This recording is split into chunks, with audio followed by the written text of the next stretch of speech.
All right, welcome everyone to the Public Podcast. I'm your host, Nora Ali. Tesla stock has doubled since its lows at the start of the new year, but that only brings us back to the levels we saw in November before the company shed half of its market value. And it has certainly been a roller coaster for investors. So today we are speaking with outspoken and longtime Tesla investor Ross Gerber, who is the co-founder and president of Gerber Kawasaki, a wealth and investment management firm. Ross, I am so excited to chat with you. I know you have a lot of thoughts, a lot of opinions on this. So you're bullish. You're bullish on Tesla, but you're also pragmatic when it comes to the company and its leadership. You're quite vocal when you think something's not going well or they're not doing something right. How would you first describe the state of Tesla and where it's headed? Well, the good news is Tesla is actually at a crucial period of time of growth for the company as it continues to ramp their two new factories in Berlin and Austin, but also as they approach the launch of the Cybertruck and really the launch of their truck business overall, on top of the Megapack production facility that they're now scaling, which really changes energy storage, and the potential for energy storage is basically unlimited. So Tesla's like embarking on what I think is a next stage of potential growth, but that's also why I feel it's crucially important for Tesla's management and Elon to be focused 100% on the company. And that's really where my concern lies, is the Twitter distraction during such a crucial period of time of growth at Tesla. Before we dig deeper into the Musk of it all, out of some of those catalysts that you mentioned, what are you most optimistic about as far as what's going to drive Tesla shares higher? Well, I think from a psychological perspective, Cybertruck is the product that will be talked about, be, sort of in the zeitgeist of, the public's imagination as these trucks start driving around on roads. So I think that'll get, the market as well as investors as well as consumers very excited about this new truck and the technology, and it looks to be amazing. But I think the secret story behind the story is really about energy storage and megapack production and being able to scale cell production, as well as with new cell technology from the 4680 cells to be able to really manufacture storage and scale has a huge potential economic positive impact on Tesla. As far as the anticipation of an announcement of the new Gigafactory in Mexico, why is that a big deal, and what should we be looking out for there? Well, I think what it really is, when you look at Tesla's current production capabilities, you can get to 3.5, 4 million cars with the current setup, maybe. And so as they announce new gigafactories, it shows that their growth, curve will continue in the right direction. So they actually need to announce several gigafactories because it takes 2 to 3 years to really ramp production and build these factories. So, announcing a new gigafactory just further solidifies its growth path. And I think that's positive for the company, especially in a place like Mexico. So I was hoping they would do somewhere in South or Latin America because there's huge markets down south and also the large cost savings that you get, in using a country like Mexico. So this expands the consumer market too, then, by being in that location? Yeah, I think so. I mean, Mexico has a tremendous amount of cars, and oil is expensive down there as well, and so I think cars like Tesla will do very well in like Mexico and Latin America. All right, let's get into the Musk of it all. Some big personal news for you. You're planning to run for a board seat. What is your main motivation for running? And what do you mean by being a friendly activist? I guess if we could actually start by zooming out, we hear a lot more about activist investors these days, I think. So in this modern market, what is, first of all, the role of an activist investor, and what's your plan with Tesla?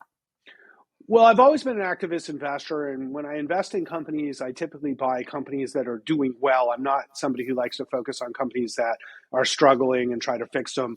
I look for companies that are doing well. So a lot of times I don't have to, say anything because, I'm very happy with what's happening with the company and management. But I'll give you an example, like Disney under Bob Chapek. I was not happy with Bob Chapek at all. And, I typically use the media as my forum for my activism. So because I have the ability to be on so many shows and I'll talk about the companies. And so I really try to put pressure on management through strategies I think management can take through using media, typically.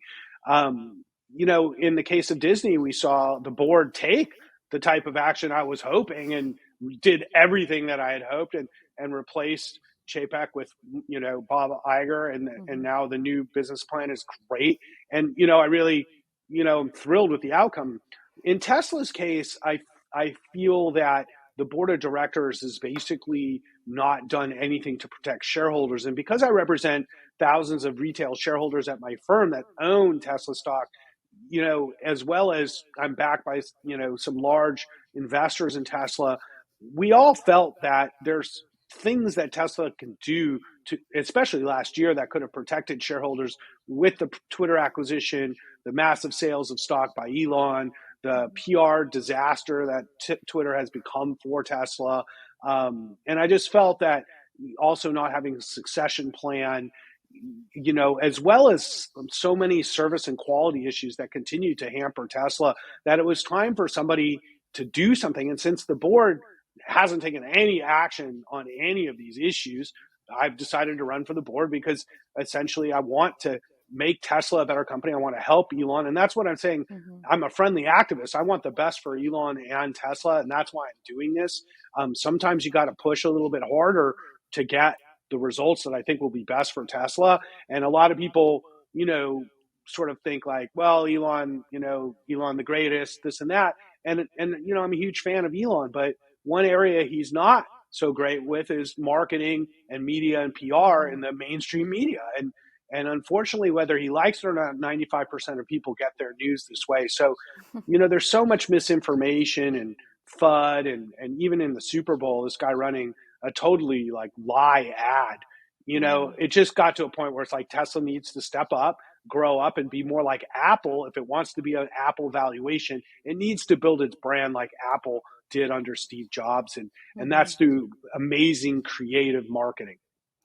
So are you encouraging Tesla to actually have a marketing plan now? Absolutely. It's, like Tesla's just released, I've been pushing them for Tesla's, voice to put out more information and videos, and they've been doing that, and it's been wildly successful. But whether they like it or not, Twitter is not the only place in the world to get media. And most people don't use Twitter. The vast majority of people, none of my friends even use Twitter, and it's like, I don't understand the reluctance to putting messaging out to where 95% of the eyeballs are. And the messaging that Tesla has is so great. So to me, it's just being narrow-minded. And now competition is coming for Tesla. And I think in the next 2 years, Tesla is going to have some real competitors. And so our mode and our head start is being eroded as we sort of like keep our feet in the mud. And it's time for Tesla to run and start playing the game like Apple plays it, and spending a little money on getting the message out to the broader market and media. Especially given how much spending there is from other automakers who are competing in the EV space. Right. How would you? And I don't even think Tesla would have to spend that much to have a massive impact. Going from zero to something is still something. Right. How would you describe Tesla's positioning against Chinese EVs in terms of competition? Well, this is my concern. What we're seeing in China is a lot of really good competitors in the EV space. And you've got companies like Geely, which is behind Polestar, and some other cars that are coming out that are really nice. You've got BYD, very competitive, growing globally. You've got NIO making really nice cars in China and good tech. China's also working on autonomous driving. So China is now about 25% of the cars in China being sold are EVs. And in Europe, it's 20%. And in the United States, it's only 7%. So we have to start thinking about these competitors. Maybe they're not Chinese competitors. Maybe they're European competitors, but they're getting better and better, and they're starting to be able to scale. And that's what I'm saying. We're still well ahead at Tesla, but I think we don't want to have the kind of hubris of like, oh, these companies will never be that great. And I think that's narrow-minded. There will be competition for Tesla, and we need to keep pushing ahead aggressively. You have called Musk thin-skinned before. Do you think his behavior around Twitter especially has created more anti Musk's now? Is that going to be detrimental to new customers wanting to buy Teslas now, do you think? Yeah, I only deal with, I'm in California, so I have a viewpoint of the people in California, Mm-hmm. and it is Tesla's largest market for selling in the United States and maybe globally. And unfortunately, the view of Elon among most people now is quite negative, and it's really depressing to me. And, many people have said that, they even Tesla owners that they're considering other EVs when their lease is Mm-hmm. up or when they're done with their payments or whatever. And that really depresses me as well. So I hear it from my clients, shareholders. I hear it from Tesla owners. You know, I I think politics is really bad for selling stuff. And if you're going to get into politics, one side or the other, it's real hard to sell EVs. And the main EV consumer, it tends to lean liberal, independent, and so I think many of Musk's views, which he's entitled to, are fine, like he's entitled to his views, but they don't encourage selling of cars. And I often say, like, how does this sell cars? And it doesn't. And so I think there's a reality we have to face. As much as, I love Elon and I think he's entitled to his opinion and he can be Elon, Tesla has to brand around Tesla and it needs to focus on who its core consumers are, Mm-hmm. because fundamentally what he's doing with Twitter is almost a conflict of interest with what's best for Tesla at this point. And, I was hoping it wouldn't be that way, but I think at this point it is. You think a conflict of interest because it's taking time away from him focusing on Tesla, or is there more to that? Well, it's definitely taking a huge amount of Yeah. time away from Tesla or him just, like having a personal life or relaxing or being able to He de-stress, does not de-stress, Ross. He never has and Well, never that's not will. true. That's not true. Elon Really? goes to parties. Okay. I mean, how does he have 10 kids? I mean, the guy has 10 kids. He's got to have some time off, right? So, look, Touche. Elon's a fun guy and he goes Uh-huh. out and he used to have some social life. I mean, that's Uh-huh. just true. And, I just think he's an unsustainable, it's an unsustainable Mm-hmm. schedule that he has right now. And I know that he sort of prides himself on pushing himself to the edge. And that's what I'm concerned about is, you have to have a sustainable long-term lifestyle.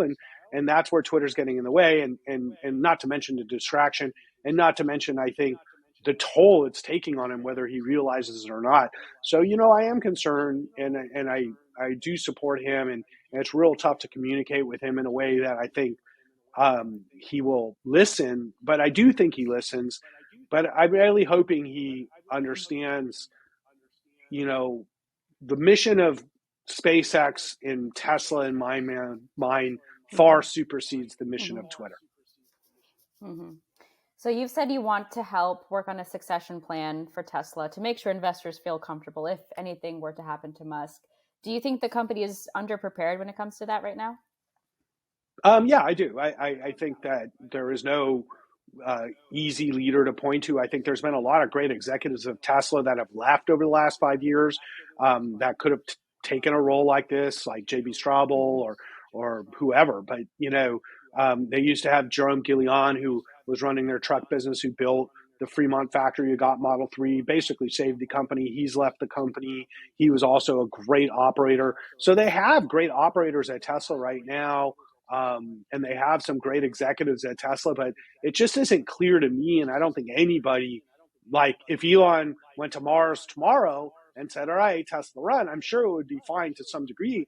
But, who would be in charge? That's what I want to know. And so, Mm-hmm. I'd like to get some answers from the company.